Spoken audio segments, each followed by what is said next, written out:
Welcome back. Lecture number 4 के part ई के साथ हाजिर खिदमत हैं। इसके अंदर हम आपको statement of cost of goods manufactured बनाना सिखाएंगे।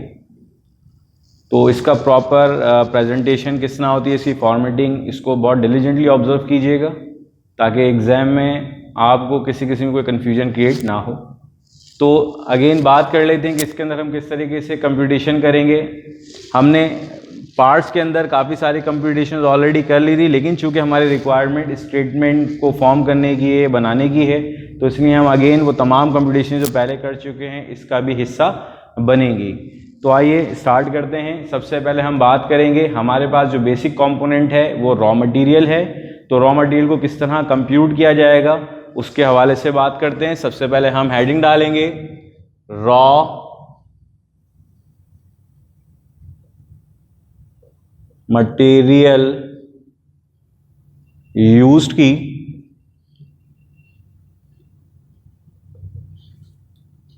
तो रॉ मटेरियल यूज में अगर आप इसी लेक्चर 4 की सीरीज के पार्ट बी को कंसीडर करें तो वहाँ हमने रॉ मटेरियल बिगिनिंग में ऐड किया था नेट परचेज।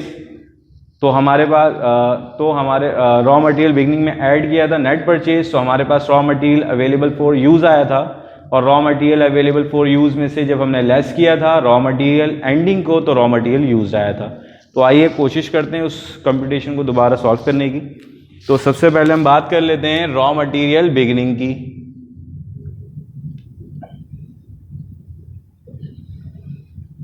जिसे हम ओपनिंग के नाम से भी जानते हैं। तो रॉ मटेरियल ओपनिंग हमारे पास जो गिवन है जुलाई की 1 को वो है ₹10,000। इसमें हमने ऐड करना था नेट परचेज। तो नेट परचेज की अगेन हमने कंप्यूटेशन की थी, मैं आपको रेफर करूंगा इसी लेक्चर 4 के पार्ट ए की तरफ जिसमें हमने नेट परचेज को कंप्यूट किया था। तो नेट परचेज की हमारे पास यहाँ एक हेडिंग आएगी, सब हेडिंग, जिसे हम कहते हैं नेट परचेज, जिसके अंदर हमने कंप्यूट किया था। पार्ट था हमारे पास ग्रॉस परचेज। तो ग्रॉस परचेज जिसे हमने परचेज ऑफ मटेरियल के नाम से जाना था, ₹80,000 सॉरी।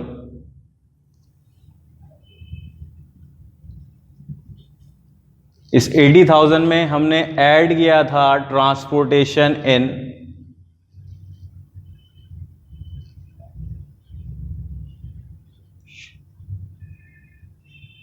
जिसे हम फ्रेड इन के नाम से भी जानते हैं और कैरेज इन के नाम से भी जानते हैं, जो कि हमारे पास 5,000 मौजूद है।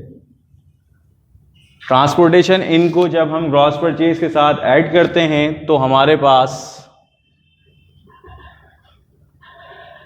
डिलीवर्ड कॉस्ट की अमाउंट आ जाती है विच इज ऑफ ₹85,000।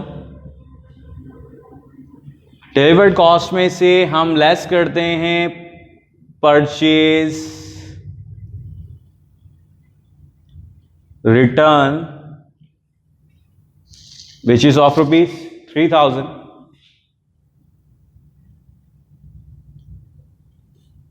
फिर हम लेस करते हैं परचेज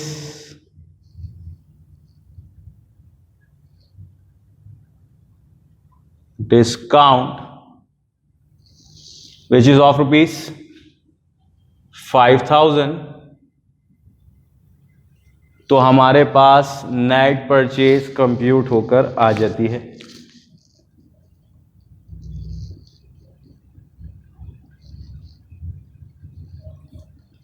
तो नेट परचेज की जो हमारे पास अमाउंट है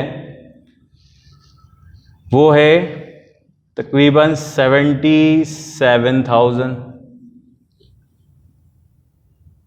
तो हमारा इस लेक्चर का जो पार्ट ए था उसमें नेट परचेज की अमाउंट हमारी 77,000 ही आई थी, ये टैली हो चुकी है। अब आगे बात करते हैं कि रॉ मटेरियल ओपनिंग में जब हम ऐड करते हैं नेट परचेज तो हमारे पास अमाउंट आती है रॉ मटेरियल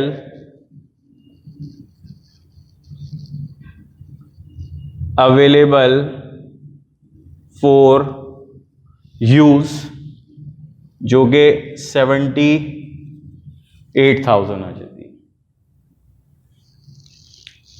इसमें से हम लेस करते हैं रॉ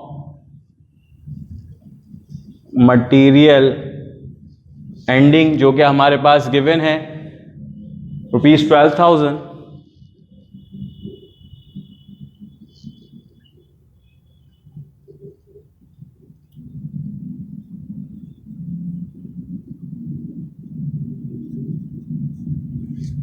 तो हमारे पास रॉ मटेरियल या डायरेक्ट मटेरियल यूज की अमाउंट आ जाती है विच इज ऑफ ₹75,000, जो कि हमारी इसी लेक्चर की सीरीज का लेक्चर 4 के पार्ट बी का हिस्सा था।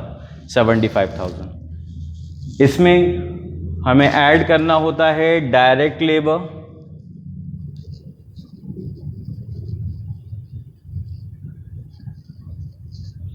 डायरेक्ट लेबर अगेन हमारे पास गिवन है, जिसे हम फैक्ट्री वेजेस के नाम से जानते हैं, अगेन 75,000।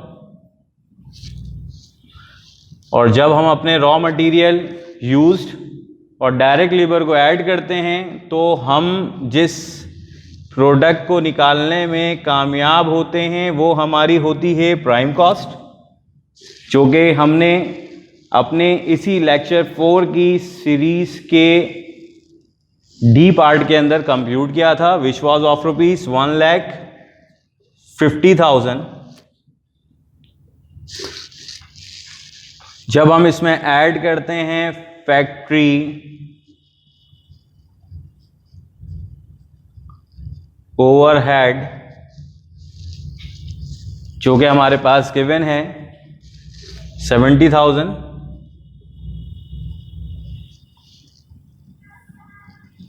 तो हमारे पास मैन्युफैक्चरिंग कॉस्ट आ जाती है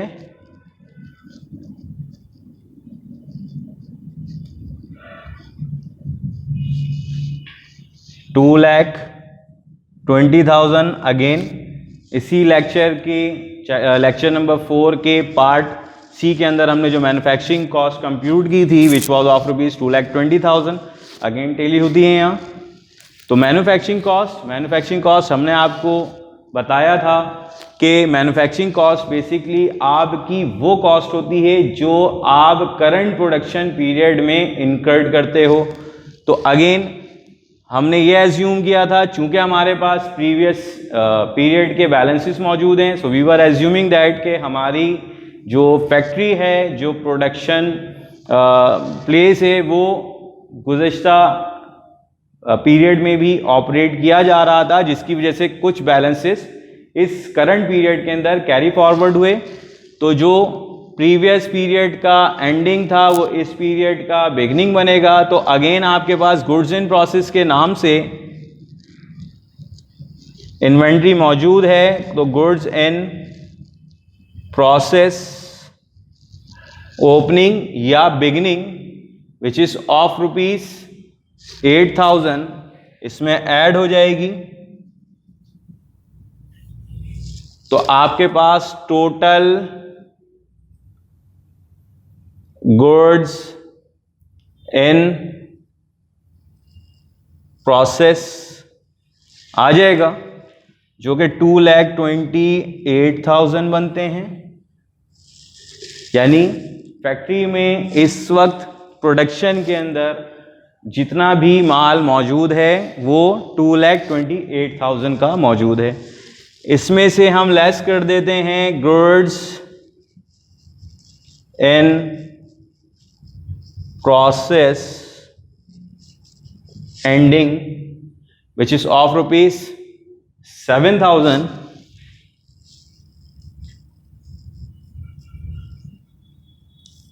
तो आपके पास इसकी जो प्रोडक्ट आ जाती है उसे हम कॉस्ट ऑफ गुड्स मैन्युफैक्चर्ड के नाम से जानते हैं, जो कि 2,21,000 आई। इसको समराइज करने की कोशिश करते हैं। हमने क्या करा, शुरू से चलते हैं। हमने आपको बताया था cost of goods manufactured statement में हमें बेसिकली तीनों एलिमेंट ऑफ कॉस्ट को कंप्यूट करना पड़ता है इफ नॉट गिवन। तो इसके अंदर हमारे पास रॉ मटेरियल यूज्ड गिवन नहीं था, तो जिसको हमें कंप्यूट करना पड़ा। उसकी कंप्यूटेशन कुछ इस तरह है कि रॉ मटेरियल ओपनिंग के अंदर हमने ऐड किया नेट परचेज, और नेट परचेज जब हमने ऐड किया तो हमारे पास raw material available for use आया, जिसमें से हमने लेस किया रॉ मटेरियल एंडिंग, तो रॉ मटेरियल यूज हम निकालने में कामयाब हो गए, विच इज़ ऑफ रुपीज 75,000। इस 75,000 के अंदर हमने ऐड किया direct labour which was given into the data, तो हमारे पास प्राइम कॉस्ट आ गई which is of rupees 1,50,000। Again हमने उसके साथ ऐड किया फैक्ट्री ओवरहेड, तो फैक्ट्री ओवरहेड को ऐड करते ही हमारे पास जो कॉस्ट आई, जो हमारे पास प्रोडक्ट आई, वो हमारी मैन्युफैक्चरिंग कॉस्ट कहलाती है, वो विच इज़ ऑफ रुपीज 2,20,000।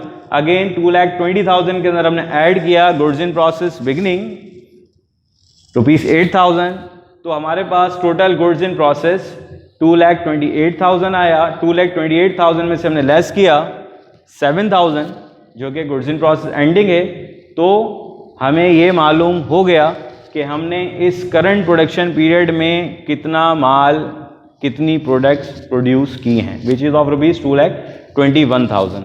उम्मीद करते हैं ये बात आपकी समझ आई होगी। नेक्स्ट लेक्चर में आपके साथ इंशाल्लाह बात करेंगे cost of goods sold statement बनाने की और इनकम स्टेटमेंट बनाने की। तब तक के लिए अपना ख्याल रखिएगा। Thank you so much. अल्लाह हाफ़िज़।